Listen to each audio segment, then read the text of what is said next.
Bienvenidos nuevamente a este espacio. Hoy te vengo a contar un poco de cómo manejé mi duelo y el proceso y cómo lo sigo manejando. Todo lo que yo hablo en este canal es desde mi experiencia, desde mi hogar, mi familia, desde el autismo que vivo en mi casa. En mi caso en particular, cuando recibí el primer diagnóstico de Rauser, fue atroz. Como ya te he contado anteriormente, yo lo sospechaba desde que ella tenía 9 meses, pero no fue hasta que ella tenía 2 años que conseguí un neurólogo que también fue de modo virtual. No lo olvido nunca porque lo vi el 23 de febrero, un día después de mi cumpleaños. Me impactó mucho negativamente cuando veo a este neurólogo.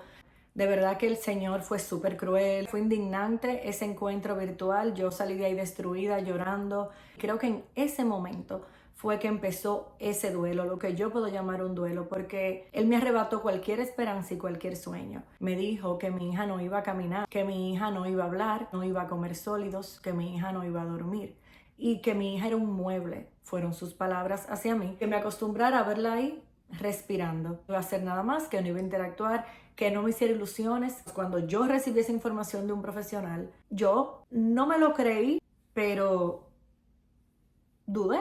Me dijo, intenta tener otro hijo, tú todavía estás joven. Y decidí buscar otro neurólogo, capaz ni siquiera otra opinión, pero otra manera de manejar la comunicación.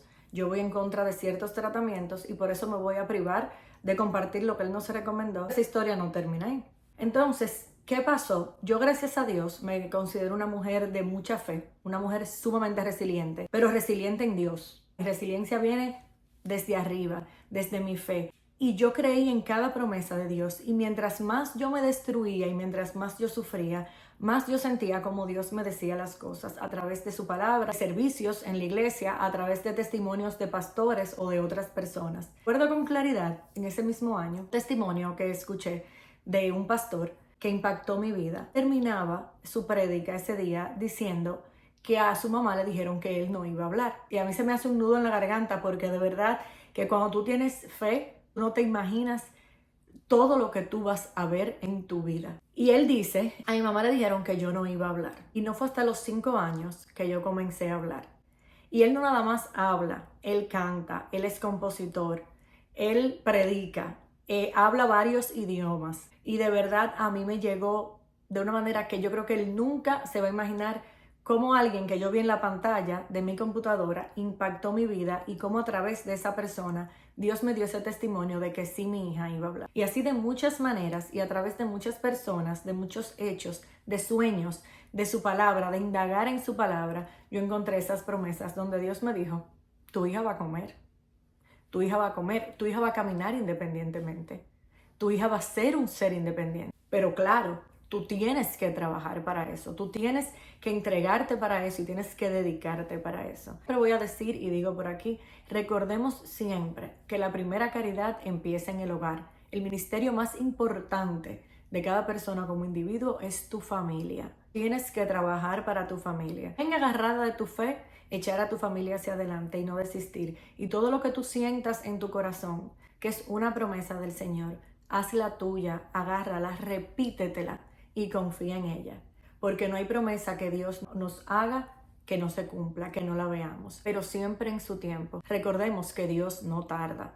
Simplemente nosotros a veces nos desesperamos. Yo te estoy hablando de cuando mi hija tenía 1 año y medio, 2 años, 3 años. A mí mucha gente profesional con un montón de títulos en sus consultorios me dijeron, muchos profesionales, muchos de verdad, que mi hija no iba a hablar, no iba a caminar, no iba a comer, que nunca me iba a mirar a los ojos, que no me iba a abrazar, que no me iba a decir mamá. Mucha gente me lo dijo y eso duele bastante.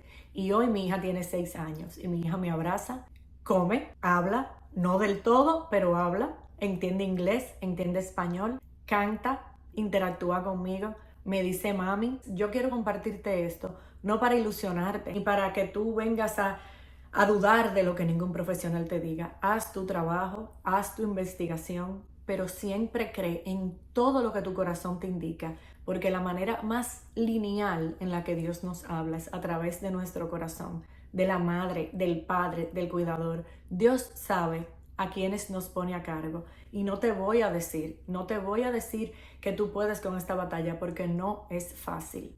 No es un camino fácil. Yo sigo luchando porque mi hija coma, porque mi hija sostenga un vaso y tome de él.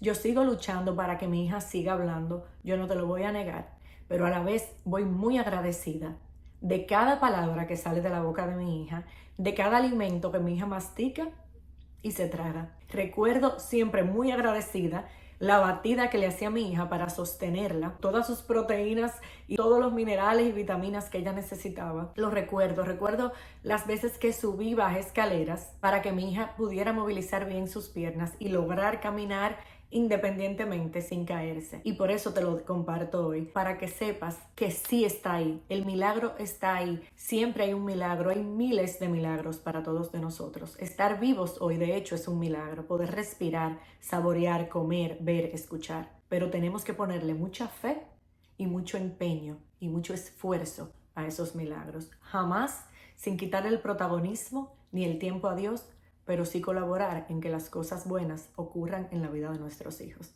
Te lo comparto desde mi amor, con mucha humildad. Yo no me detengo, porque yo sé que hay más. Yo sé que hay más para mi hija, para tu hijo, para tu hija, para tu familia y para ti. Y por eso te lo comparto. Te mando muchísimo amor y recuerda que vamos despacio porque vamos lejos.